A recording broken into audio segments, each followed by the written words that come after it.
व्यक्ति यदि अपने कर्मों के लिए अपने को उत्तरदायी समझे तो वो स्वतंत्रता।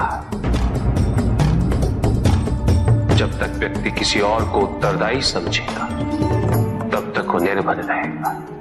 व्यक्ति यदि ये सोचे कि उसके दुख का कारण कोई और है तो सुखी कैसे रह पाएगा? यह असंभव है, क्योंकि दूसरों को परिवर्तित करना उसके वश में नहीं।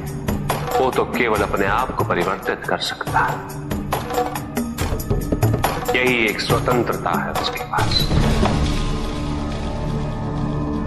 जो पीड़ा है, जो कष्ट है, वो व्यक्ति के अपने फल है, अपने निर्णय के फल। और जिस दिन वो अपने निर्णय परिवर्तित कर ले उसी दिन उसके जीवन में परिवर्तन भी आ जाएगा। अनुशासन एक ऐसी आंतरिक अवस्था है जो व्यक्ति के स्वभाव का, उसके संस्कार का भाग बन जाती है। जब अनुशासन एक कार्य प्रतीत नहीं होता जिसे पूर्ण किए जाने की आवश्यकता हो, उसी प्रकार जैसे श्वास लेना एक प्राकृतिक प्रक्रिया है जो निरंतर चलती रहती है, उसके लिए प्रयास नहीं करना पड़ता। अभी तो मन में उत्पन्न होने वाला लोभ, अहंकार और महत्वाकांक्षा है।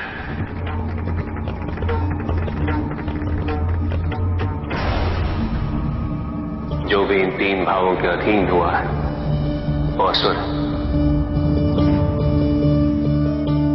जब तक ये तीनों अवगुण इस संसार में रहेंगे, संसार पे कोई ना कोई संकट मंडराता रहेगा। संसार में एकता नहीं होगी, समानता नहीं, संसार विभाजित रहेगा, द्वंद्व होगा।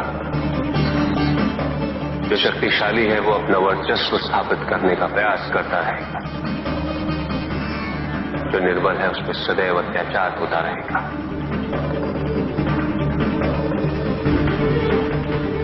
फिर कोई शक्तियों को अर्जित कर भ्रमित होगा,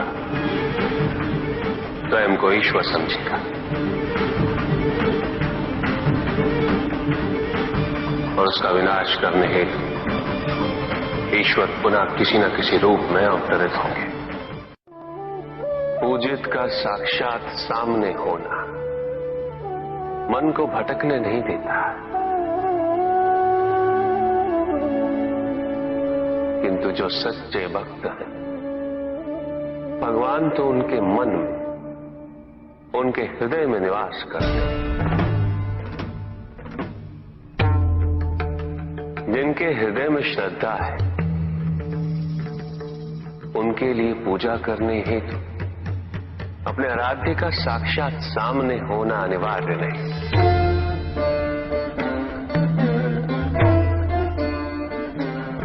वो तो अपने मन के नेत्रों से प्रतिपल उनके दर्शन पा रहे हैं।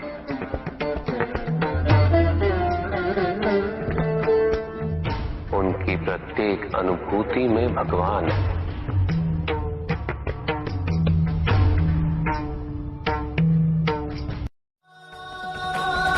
जीवन के महत्वपूर्ण 4 स्तंभ हैं: धर्म, अर्थ, काम और मोक्ष। चारों की महत्ता एक समान होती है।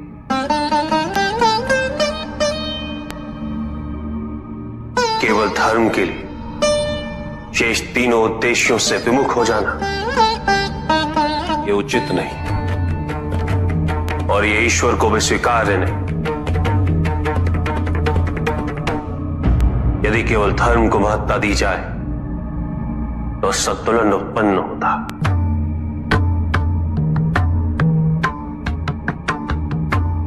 परिणाम स्वरूप जीवन में जब भी इस प्रकार का कोई संकट उत्पन्न होता है तो मनुष्य संपूर्ण रूप से स्वयं को ईश्वर के प्रति आश्रित कर देता है।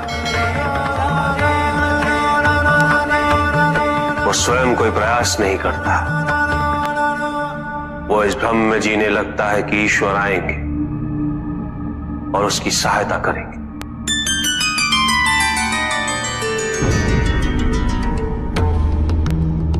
किंतु ईश्वर केवल उसी की सहायता करते हैं तो स्वयं अपनी सहायता करने का साहस करे,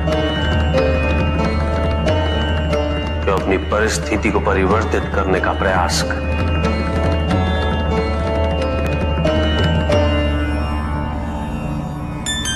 अपनी भूल को स्वीकार करने के लिए साहस की आवश्यकता होती है, और यदि अपनी भूल का आभास हो जाए तो क्षमा मात्र एक औपचारिकता है।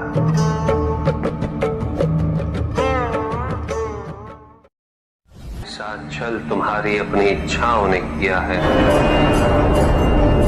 तुम्हारे हट ने किया है, तुम्हारी अपनी सोच ने किया है। ये रहस्य नहीं कि प्रत्येक आत्मा मुक्ति की इच्छुक होती है। जो मरता है वो है पंचभूतों से निर्मित शरीर।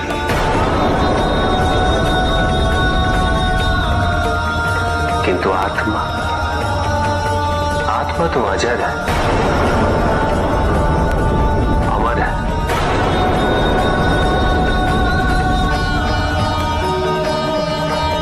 जिसकी यात्रा मोक्ष पर संपूर्ण होती।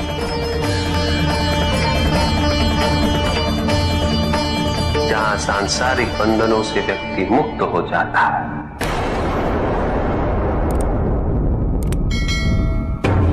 सारी इच्छाएं लुप्त हो जाती। किंतु तुमने तो कभी सत्य की खोज ही नहीं की। तुम तो सदैव उन तत्वों को ढूंढते रहे जो तुम्हारे अहंकार के पोषण हेतु आवश्यक थे।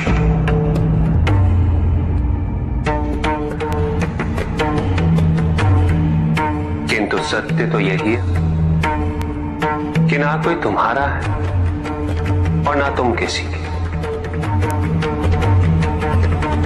जो है वो परमात्मा का है, और जो नहीं वो भी परमात्मा का ही है। इस शरीर में तुम्हें सत्य से अनभिज्ञ हो,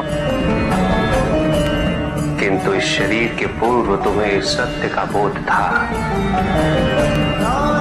और इस शरीर के पश्चात भी रहेगा।